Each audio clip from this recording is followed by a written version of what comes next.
السلام علیکم ورحمۃ اللہ وبرکاتہ۔ الحمدللہ وحدہ، اما بعد، اعوذ باللہ من الشیطان الرجیم، بسم اللہ الرحمن الرحیم۔ جادو شروع ہونے کی 5 علامات ہیں۔ آج انشاءاللہ ہم اس کا ذکر کریں گے اور اس کا علاج بھی پیش کریں گے۔ نمبر 1، جادو کی پہلی علاماتوں میں سے علامت یہ ہے کہ خیالات کا ایک دم سے بدل جانا۔ کسی کی محبت میں، کسی کے معاملاتوں میں، کاروبار میں، کسی طرح بھی یہ ہو سکتا ہے۔ یہ نظر بد کی علاماتوں میں سے بھی علامت آئی جاتی ہے۔ نمبر 2، بلا وجہ چھوٹی چھوٹی باتوں پر شدید غصہ آنا، جبکہ پہلے طبیعت میں یہ معاملہ نہیں تھا، پہلے بڑا ٹھہراؤ تھا، پہلے بڑے معاملات بہتر تھے، شدید غصے آنا لگنا۔ نمبر 3، چھوٹی چھوٹی باتوں پر چڑچڑاپن محسوس کرنا، بس ہر ایک سے نفرت محسوس کرنا شروع کر دینا۔ نمبر 4، سستی اور کہلی کا بڑھ جانا، حالانکہ پہلے وہ انسان بڑا ہوشیار تھا، بڑا ہی پھرتیلا تھا اور ہر بندہ ہی اس کو یہ کہتا تھا، یہ ماشاءاللہ کوئی بھی کام کہنا تو اسے کہہ دے، یہ معاملات ہے۔ نمبر 5، سر پر بوجھ محسوس کرنا، قرآن سنتے ہوئے طبیعت کا خراب ہو جانا، نماز کا نام لیتے ہوئے بے چینی محسوس کرنا، یہ بھی ایک علامات ہے۔ اب اس کا علاج کیسے کرنا ہے؟ یہ تو ابتدائی علامات ہیں، اس میں برے خواب بھی آتے ہیں۔ ہم نے اس کا علاج کیسے کرنا ہے؟ قرآن اور حدیث کے ساتھ علاج کرنا ہے۔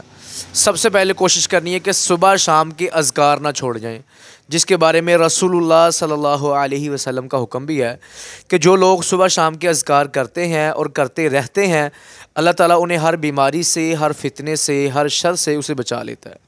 سب سے پہلے کوشش کرے سورۃ بقرہ پڑھنی شروع کر دے اور ساتھ میں سننی شروع کر دے۔ سورۃ البقرہ 1 دن میں، 2 دن میں، 3 دن میں، کم سے کم 3 دن میں وہ سورۃ البقرہ پڑھ کر اس کا پانی پینا شروع کر دے۔ اس کے ساتھ سورۃ بقرہ کی آخری 2 آیات کو لازم پکڑ لے اور اس کے بعد سورۃ فلق اور ناس اس کی کثرت کر دے۔ انشاءاللہ 21 دن تک یہ عمل کرے اور اپنا حجامہ بھی لازم کروائے۔ کھانے پینے میں زیتون کا آئل استعمال کرے، ایکسٹرا ورجن۔ یہ زیتون کے بارے میں رسول اللہ صلی اللہ علیہ وسلم کا حکم ہے۔ یہ جسمانی طور پہ بھی بڑا مضبوط چیز ہے اور روحانی طور پہ جس کا قرآن میں ذکر آ گیا نا، والتین والزیتون، تو انشاءاللہ سے وہ جادو کے لیے، شیطان کے لیے، ہر اللہ کے دشمن کے لیے وہ چیز ایک گولی کے لیے ثابت ہوگی۔ انشاءاللہ وہ جادو ختم ہو جائے گا۔ انشاءاللہ کھلایا پلایا گیا کیسا مسا بھی ہو تو انشاءاللہ اس سے معاملاتوں میں بہتری آنی شروع ہو جائے گی۔ کوشش کیا کریں کہ اپنے صبح شام کے اذکاروں کو ہمیشہ جاری رکھا کریں۔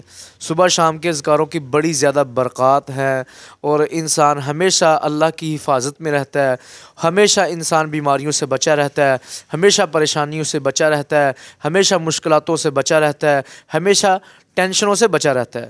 تو جو لوگ صبح شام کے اذکار کرتے ہیں، ہمیشہ باوضو رہتے ہیں، درود ابراہیم کی کثرت کرتے ہیں، وہ خاص اللہ کی حفاظت میں آ جاتے ہیں۔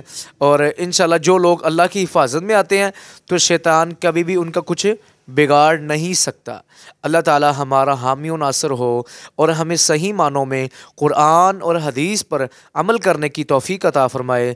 السلام علیکم ورحمۃ اللہ وبرکاتہ۔